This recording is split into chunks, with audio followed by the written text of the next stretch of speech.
Ladies and gentlemen, welcome back to the JP on Comms channel for another all you need to know video.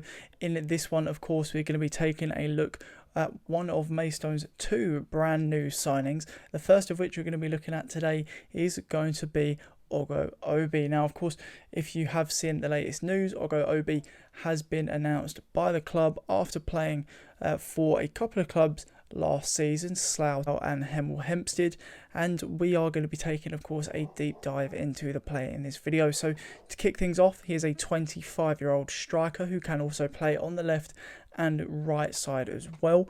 Obviously does feature a little bit more in that central role, but very good across the front three no matter where he is positioned, which of course is very good in this Maidstone side, which seems to have quite a fluid dynamic going on at the moment with players like Solwan, Joe Smith, Lamar Reynolds and others as well, interchanging throughout pre-season. So a good addition on that front.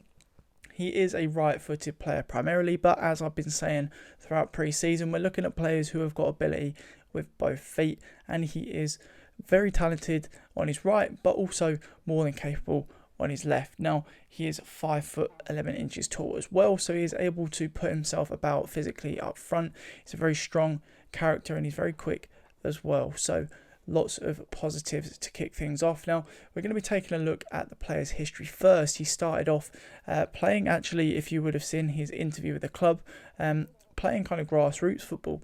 He was scouted, ended up having a few trials here and there, was at Watford for quite a while, ended up going to Cardiff under 21s, and there he was doing really well in their youth setups, scoring very regularly all the way up to this point, but was advised to move on into the men's game to try and progress his career a little more.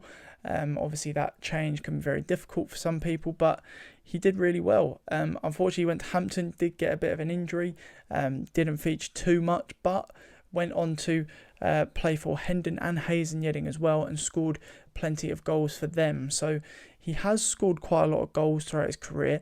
Hasn't played for too many sides at the moment. His career was quite disrupted by COVID, as was many people's, to be fair, and he did end up moving from Hanwell Town to Hemel Hempstead at the start of last season. Obviously played that first half of the season there, ended up scoring 5 goals in 20 for Hemel Hempstead, a goal average every 222.4 minutes. So not amazing, but however, we're going to look a little bit deeper, as we usually do, into perhaps reasons why. Well, first and foremost, Hemel Hempstead were one of the lowest scoring teams in the division last season. I believe they ended up finishing the season in 15th place, and that was not too great of a finish, to be honest. I mean, they didn't look great as an outfit. Ogo did pretty well in his time there at the start of the season. His goals actually earned them 6 points individually. You know, just if you took away his goals from results, they're dropping 6 points in just 6 months. So he's done pretty well on that front. Those points boosted them up a few positions in the league. And it's a very similar story with Slough as well. 24 games or appearances and 5 goals as well. A goal every 304 minutes. But like I say, some very important goals scored for them. 6 points earned for Slough through his goals. And that 6 points actually kept them up. Slough did finish less than 6 points above the drop, and if you took his goals away from that, then down they went, and we wouldn't be playing them first game of the season at the Gallagher this year. So for me, he's quite an impactful player. As I mentioned in the trialist video, if you haven't seen that, I will link it in the top corner over there or over there. I can't remember what side it goes on. Taking a little look at the kind of goal that he scored, he's a very technical player for someone who is primarily featuring in a forward position, a central forward position. You don't often associate that with technicality. That's usually what you put down to your tricky wingers, but he's very good at making his way around the goalkeeper. We've seen that in pre-season already. He's also very good at driving the ball from wide, picking it up in a wider position and driving it towards the centre of the goal and beating a goalkeeper in this way. A couple of times in clips I watched from last season, he's driving down the left-hand side after dispossessing a fullback, taking advantage of a defensive lapse and really hitting teams on a quick break and taking advantage of that, slipping a goal past goalkeeper. That's something I really like the look of. Being on that front foot, being very dynamic in your positioning as well, not being static, not just staying within the goalposts, is something that I think could benefit us a lot this season. As I mentioned already, someone who would be quite good in an interchangeable system, which Maidstone seem to be deploying somewhat regularly. If we're not playing Levi Amanci up front, who is pretty much an out-and-out striker, but he'll fit really well in around the other players we've got in those four positions. So for me, that is a really good thing. As I've also said at the start of the video, very quick player. A couple of times I see him picking the ball up from halfway line, ending up in a sort of 40-yard sprint with players, doing really well, beating defenders, getting a shot off. That's all you can ask for when you're kind of on your own in an attacking third. Really happy with that. Something else that I thought was quite impressive too was his technical ability, something I think has gone a little bit under the radar. He's a very exciting player on the ball at times as well. A few times I've seen some kind of backheel passes and little chips, lobbed balls over a defensive line to play somebody else in, set somebody else up. And that sort of stuff does go under the radar. If you're not really well known for it, you can get away with that a lot more than you'd expect. And I think he's a bit of an underdog in that sense of, playing for Hemel, playing for Slough. These teams aren't exactly well beaters in this sort of non-league, realm. And I don't think that sort of stuff often gets picked up on. But just from watching a few clips of him and watching a few highlights and stuff like that from games he featured in the last season, not even games he necessarily scored in, but just games where he's getting involved and bringing other people into play, beating a couple of defenders, and knocking a ball into the middle for a teammate to get on the end of. That sort of thing will really, really benefit a Maidstone team that is looking to be on the front foot, and I think that could benefit us quite a lot.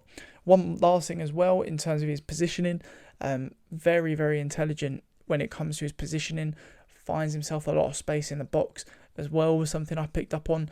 Very, very good at leading a player on a bit of a decoy run, dropping back off, finding himself a couple of yards here and there in the box, open for a ball coming from the width. And as we've seen in pre-season, we've got a lot of quick, tricky wingers in the team this year who are going to be able to beat their fullbacks.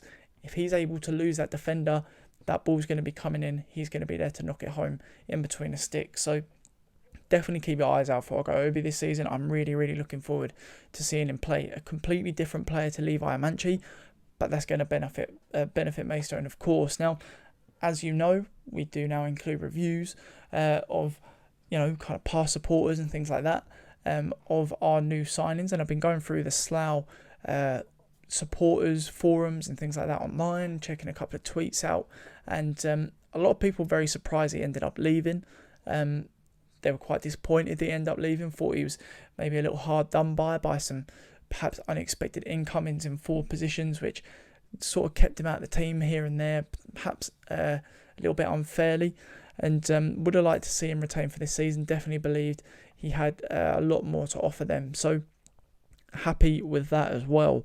You want to, like I say in all of these videos, you want to be getting players in who opposition teams aren't happy to lose.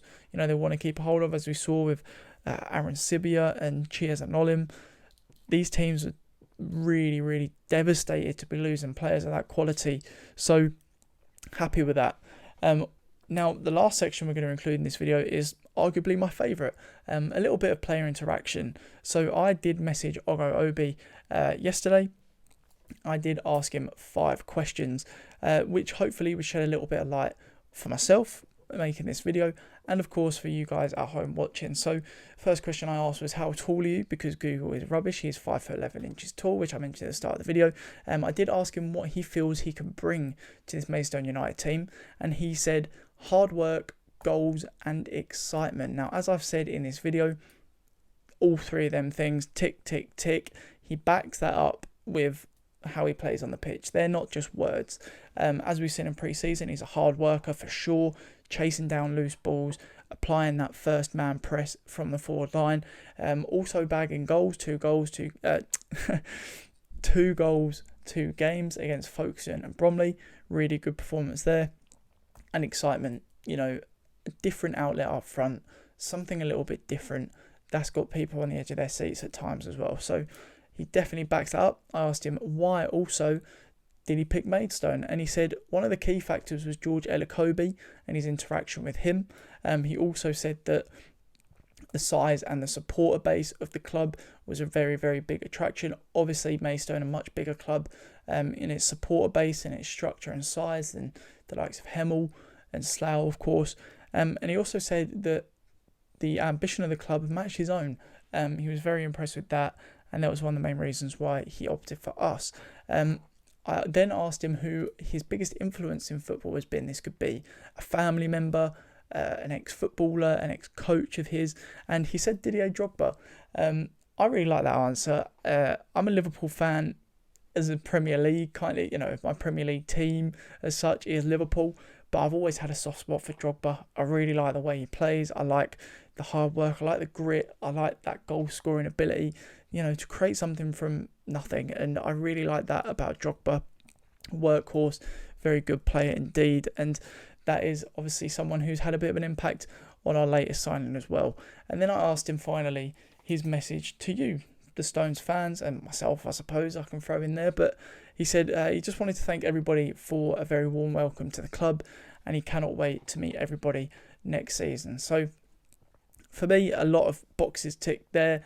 A lot of green flags is a term that's often coined in this day and age. Someone who I'm really looking forward to seeing perform in this Maidstone team. Someone who's got a point to prove, I believe, and someone who's got the bar set very high for himself in the future of his career. So hopefully Maidstone is going to be the platform that he's able to build upon and progress himself and progress the club as well. So if you did enjoy this All You Need to Know video talking about the Stones' latest signing, Ogo Obi, then do leave a like and a subscription down below. Leave your comments as well on your thoughts on Obi. Leave your messages for him down there too. And just want to thank everybody again for watching this video. So we'll catch you all in the next one.